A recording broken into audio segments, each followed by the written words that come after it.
आपकी एफआईआर चाहे 154 सीआरपीसी में दर्ज हो जाए, चाहे 156 3 सीआरपीसी में दर्ज हो जाए, जो भी पीड़ित व्यक्ति है, मान लीजिए अगर थाने पर प्रार्थना पत्र देता है तो उसकी एफआईआर 154 सीआरपीसी के अंतर्गत ही सीधे दर्ज कर ली जाएगी। या अगर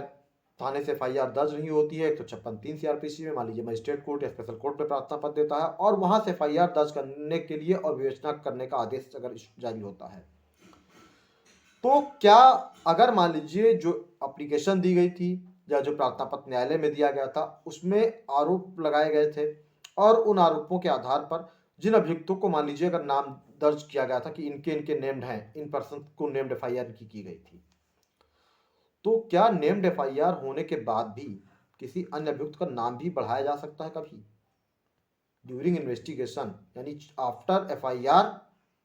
और ड्यूरिंग इन्वेस्टिगेशन, यानी एफआईआर दर्ज होने के बाद मान लीजिए किसी व्यक्ति की, दो व्यक्तियों के खिलाफ अगर कोई एफआईआर दर्ज हो गई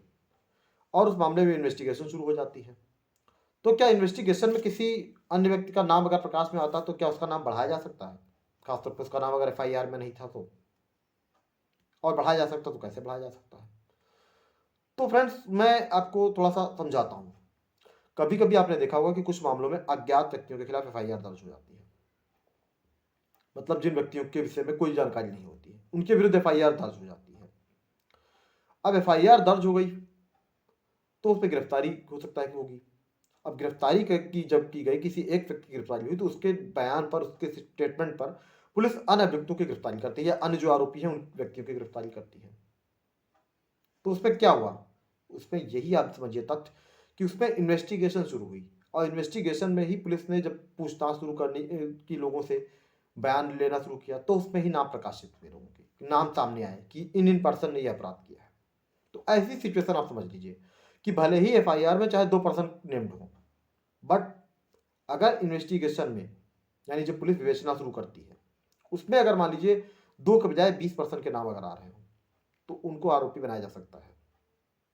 और उन सभी के विरुद्ध न्यायालय में आरोप पत्र प्रेषित किया जा सकता है। ये अलग बात है कि अगर उनके नाम प्रकाश में आते हैं तो सडनली मजिस्ट्रेट को इन्फॉर्म करना होगा, जो भी मजिस्ट्रेट की कोर्ट है उसको इन्फॉर्म करना होगा कि हाँ इन अभियुक्तों के नाम प्रकाश आ रहे हैं प्रकाश में विवेचना के दौरान, और ऐसी रिपोर्ट कहीं ना कहीं न्यायालय में भेजी जाएगी। और भेजने के बाद मान लीजिए अगर अपराध ऐसे प्रकृति का है कि जिसमें उनकी गिरफ्तारी है तो फिर उनको गिरफ्तारी होगी, और गिरफ्तारी होने के बाद अगर उनको न्यायिक अभिरक्षा में भेजा जाना है तो उसी मजिस्ट्रेट के आदेश पर न्यायिक अभिरक्षा में उनको निरुद्ध किया जा सकता है। तो ये ध्यान रखिए कि कभी भी किसी भी व्यक्ति के विरुद्ध अगर मान लीजिए एफआईआर दर्ज हो जाती है और उसमें भले ही एक्यूज की संख्या 2 हो, 3 हो, 4 हो, 5 हो,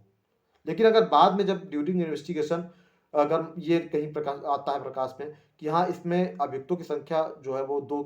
3 4 या 5 के बजाय 8 या 10 है, तो उन सभी को आरोपी बनाया जा सकता है। ये कहीं ना कहीं इन्वेस्टिगेशन का पार्ट होता है। विवेचना इसीलिए की जाती है कि जो तथ्य हैं वो प्रकाश में आ सके,